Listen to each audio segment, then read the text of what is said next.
जी गौहर साहब आप बात करना चाह रहे थे इस पे? सर अगर ये हमें भी सुन लेते, ये अनफेयर है सर। तो ये बात कर लें। पहले मैं बताऊं तो सही, मैं नहीं सुनने दूंगा ना सर, ना ये नहीं बोलेंगे। तशरीफ रखें, तशरीफ ना रखें। सर, पहले बात तो सुने गौहर साहब, ना इन्होंने इनकी बात सुनने थे, मैं आपको मौका देता हूं। बात सुनिए, आप बात कीजिए। इनके लिए कानून फर्क है और हमारे लिए फर्क होगा। बात कीजिए आप सर। ये सीरियस अफेयर है, ये नहीं चलेगा, ये कर ले फिर। सर आप मैसेज में डाले, ये नहीं सुनेंगे, नहीं सुनेंगे, नहीं सुनेंगे सर, मैं कह रहा हूँ नहीं सुनेंगे। मेंबर से कहें कि सुने इनकी बात, ताकि आपकी बात भी सुनी जाए। इनको एक ही सबक पढ़ाया गया है, एक ही सबक इन्हें आता है, दूसरा सबक पढ़ा ही नहीं है इन्होंने।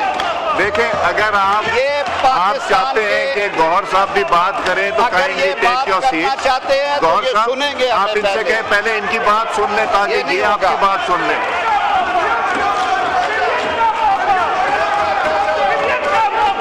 अगर आप बात नहीं, मेरा ख्याल है वो सुनना नहीं चाहते, तो फिर भी गौहर साहब करेंगे। गौहर साहब ये नहीं सुनेंगे सर, ये नहीं सुनेंगे। आप अगर इनकी बात आप लोग सुन लेंगे तो आपकी बात भी ये सुनने देंगे। तो आप प्लीज मेंबरान से कहें तशरीफ रखें, इनकी बात सुने, फिर आपकी बारी आ जाएगी। जी आपकी बारी आ गई ना जी, मगर इनकी बात सुन ले पहले।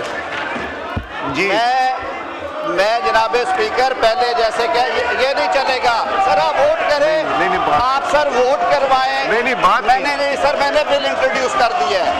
ये पाकिस्तान के, इनकी बात सुनी जाएगी, इनकी बात सुनी जाएगी तो आपकी भी सुनी जाएगी। इनको इनसे कहें तशरीफ रखें, अपने मेंबरान से कहें तशरीफ रखें, ताकि इनको भी बोलने दें। आमिर डोगर साहब